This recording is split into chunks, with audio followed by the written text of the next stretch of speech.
먼저 자기소개를 한번 부탁을 드릴게요.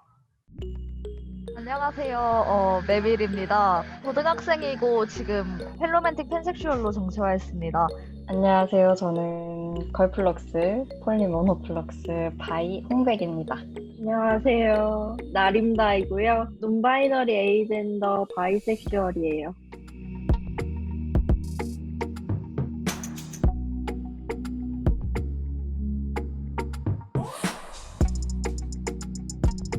저는 제 자신이 여성이라고 느낄 때, 지칭을 받았을 때, 이제 기분이 나쁠 때, 기분이 안 나쁠 때가 좀 있고, 폴리아모리와 모노가미를 유동하면서 둘 이상의 정체성에 끌리는 사람이라고 소개할 수 있을 것 같아요. 팬레몬틱 팬섹슈얼이라는 거는 로맨틱한 끌림도 또는 성적 섹슈얼한 끌림도 상대의 성별에 관계없이 끌림을 느낄 수 있다는 뜻입니다. 저에게 성별은 그냥 정말 작은 요소고 거의 아무것도 아니에요. 그래서 느끼지 못한다고 할 수도 있고요. 상대의 성별이 어떻든 간에 저는 그냥 그 사람을 그 사람으로서 좋아하는 거예요. 젠더 블라인드라는 특성을 가지고 있어요. 성별을 느끼지 못한다는 건. 남성과 여성 이 둘의 그 어느 쪽에도 속하고 싶지 않고요. 스스로의 성별이 없다고 생각하는 사람입니다. 그리고 또 어떤 정체성을 가진 사람이든지 가리지 않고 끌림을 느낄 수 있고요. 네, 있습니다. 고등학교 1학년 때부터 이제 주변 친구들한테 한 명씩 이제 커밍아웃을 했었는데요. 정말 놀랍게도 그 친구들 역시도 퀴어여서 저희가 막 커밍아웃을 계속해서 했었던 그런 경험이 떠오르네요. 그냥 이 친구한테는 내 이런 것까지, 이런 면까지 다 말해도 될 것 같다 하는 생각이 굉장히 강하게 든 친구들한테만 얘기를 했었거든요. 그게 약간 퀴어 게이다의 그런 조건이 아니었나? 라는 생각이 드네요. 제가 커밍아웃을 하기 전에 약간 떠보는 경향이 있는 것 같아요. 제가 얘기를 했을 때 이 사람 반응이 괜찮을지 안 괜찮을지, 이 사람이 좀 스테레오타입이 있는지 없는지를 조금 따져보고 그 다음에 얘기를 하는 편인 것 같아서, 따져보다 보니까 지금까지는 한 번도 반응이 나빴던 적은 없었던 것 같고, 아우팅을 당할 뻔한 적은 많지만 저희 고등학교가 워낙 인권 동아리, 퀴어 인권 동아리가 있기도 하고, 제가 처음 커밍아웃 했을 때는 워낙 학교 분위기가 인권 관련해서는 좋다 보니까 2019년 크리스마스에 서면에 행사에 나가서 퀴어 행사에서 자유 발언, 연대 발언을 했었는데요. 그때 저를 소개할 때 제 정체성을 밝히고 또 제가 어떤 크리스마스를 바라는지 이런 이야기를 했었어요. 광장이라서 길에 지나다니는 사람도 되게 많았고 퀴어가 아닌 사람이 굉장히 많고 처음 보는 사람이 대부분이었지만 그 앞에서 나를 밝힐 수 있다는 건 굉장히 새롭고 독특한 경험이었어요. 저를 긍정하는 거고,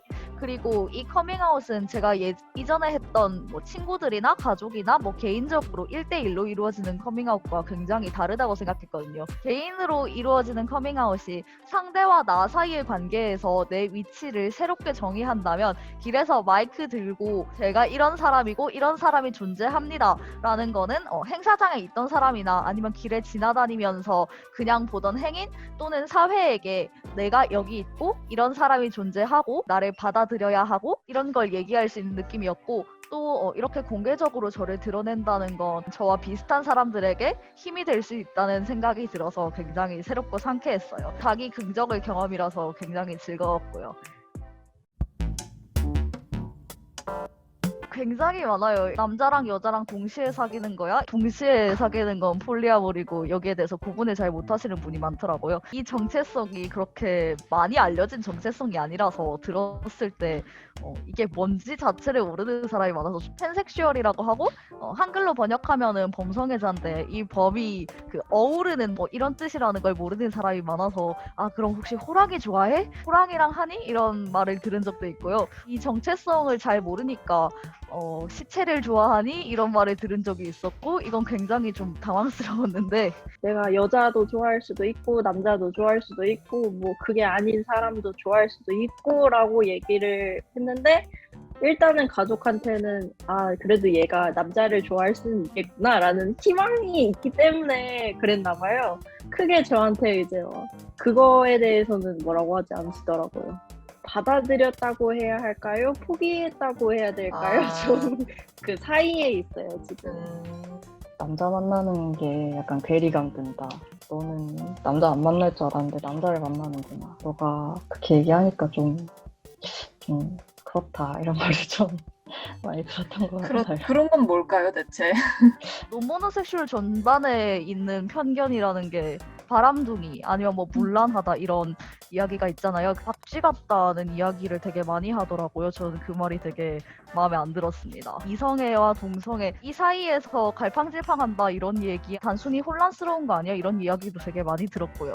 제가 커밍아웃을 아이라고는 얘기를 많이 하는데 안타깝게도 논바이너리라고 말을 잘 못해요. 논바이너리라고 말을 안 한 친구들한테 가끔 되게 재밌는, 좀 들었을 때 어이가 없는 그런 혐오 발언을 듣기도 하는데 클럽에서 술에 너무 취하면 FTM 트랜스젠더들이 여성분의 성기를 뭐 도려간다 뭐 이런 이야기를 들었던 적이 있거든요. 노려간다고요?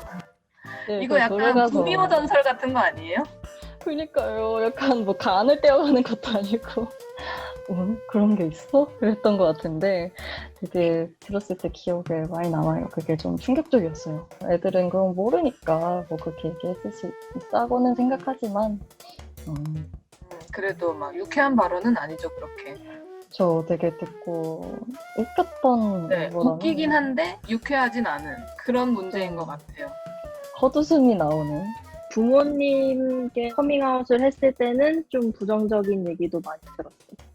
제가 남성과 여성 어느 쪽에도 속하고 싶지 않다는 얘기를 했을 때 그래도 어쨌건 간 성별은 남성 또는 여성 이제 두 가지밖에 없는데 그러면 너는 이제 여성이지 네가 왜 뭐 아무것도 아니고 그럼 너 뭐 남자냐 이런 얘기를 들었던 기억이 나네요.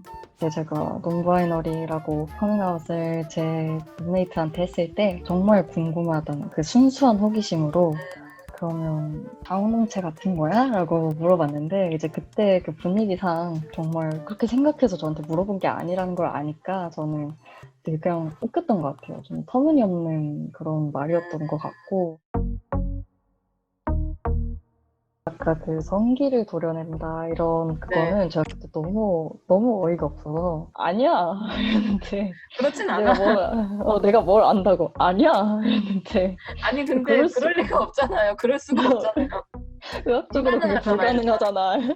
그래서 아예 그게 될 리가 없지 이러면서 얘기를 했던 것 같은데 저는 받아치는 편이었어요. 왜냐면 어쨌든 여기에 대해서 몰라서 그러는 사람이 많으니까 제가 조금 알려줘야겠다는 생각도 들었고 1차적으로 조금 가까운 사람들에게 커밍아웃 한 거라서 이 관계를 놓치고 싶지 않다. 제가 조금 더 알려주면 괜찮게 바뀔 수 있지 않을까 생각해서 퀴어에 대한 책을 추천하기도 했고 제가 간단하게 어떤 지향이고 어떤 특징을 가지고 있고 앞으로 저랑 비슷한 사람들을 만났을 때 어떤 말을 하면 안 되는지 이런 걸 일러줬던 것 같아요. 사람들이 바뀌는 걸 보면서 조금 뿌듯하고 다행이라는 생각도 들었고요.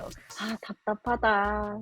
그래 모르면 어쩌겠냐 알아야지 이제 배우면 된다 해가지고 제가 막 열심히 설명을 했어요. 그런 사람이 세상에 있을 수도 있고 그게 하고 많은 사람 중에 엄마 아빠의 딸내미였다.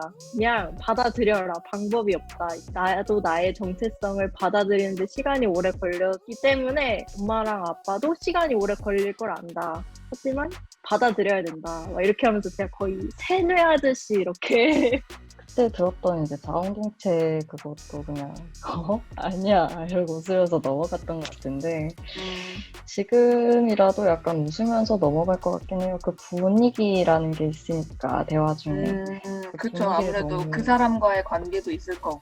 좀 흐트러뜨리기가 싫으니까 그 상황 자체를 약간 돌려 말하는 식으로 아니라고 얘기를 할 것 같긴 한데 제가 가장 걱정하는 부분이 제가 이제 다 좋다고 하니까 자기도 좋아한다고 얘기를 할까봐 저는 좀 스킨십이 많은 편이라서 평소에 정말 아무 생각도 없이 이렇게 딱 붙었는데 약간 꺼려 할까봐 그게 좀 무서워서 좀 그랬었거든요. 대학교 와서는 커밍아웃을 그렇게 많이 고등학교 때보다는 되게 덜 하고 다니는 편이긴 해요. 열 손가락에 꼽을 수 있을 정도로만 얘기를 하는 것 같아요. 고등학교 때는 이제 책가방에 있는 부분에 이만큼이 싹 다 키퍼에서 받아온 배지였고 이랬는데 대학교에 와서 이름이 생기기도 했고 직책을 많이 맡기도 했고 많은 사람들이 저를 아는 만큼 제가 좀 더 커밍아웃을 했을 때 두려움이 큰 것 같아서 그런 것 같습니다. 우리는 정말 언제든 어디서든 존재한다는 걸 꼭 알았으면 해요. 주변 사람들 중에서도 제가 약간 떠보기식 질문을 많이 한다고 아까 말씀을 드렸는데 내 주변엔 그런 사람들이 없는 것 같아 라고 얘기하는 친구들이 되게 많더라고요. 일단 당사자가 제 앞에 제가 있지만 그럴 때마다 나는 주변에 그런 친구가 되게 많은데 네 주변에 없다는 건 네가 그걸 말할 수 있을 만큼 믿음직한 사람이 아닌가 보지 이렇게 얘기를 하는 편이에요. 그렇죠. 이거는 제 애인이 좀 자주 했었던 말인데요. 우리가 살아있는 것만으로도 누군가에게는 희망이 될 수 있다고 하는 말인데요. 제가 항상 마음에 이렇게 품고 있는 말이에요. 이 말을 좀 생각하면서 오래오래 끈질기게 좀 행복했으면 좋겠어요.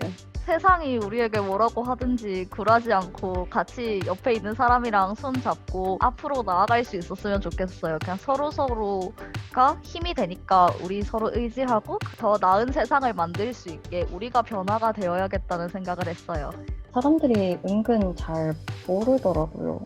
맞아요. 어디서든 우리는 다 있는데 내 옆에만 봐도 지금 몇 명이 이렇게 있는데 그걸 꼭꼭 말해주고 싶어요. 아무리 우리가 부정당하고 혐오받고 그렇다고 해도 우리는 어디서든 언제든 다 존재하는 사람들이라는 것 그거에 대해서 너무 자존감이 떨어진다던가 그런 일은 없었으면 좋겠어요. 사실 그 사람들이 아무리 아니다 1000번만번 말해도 우리가 맞다 하면 맞는 거니까. 수고 많으셨습니다. 맞습니다. 너무 긴장하지 않으셔도 됐답니다. 정말 금방 끝나기 때문에 맞아. 무슨 치과 치료받는 기분. 긴장 많이 금방 했다가 끝납니다. 금방 끝나니까 오늘 오랜만에 얼굴 뵈가지고 좋았습니다. 정말 너무 보고 싶어요. 이놈의 역병이 사라져야 되는데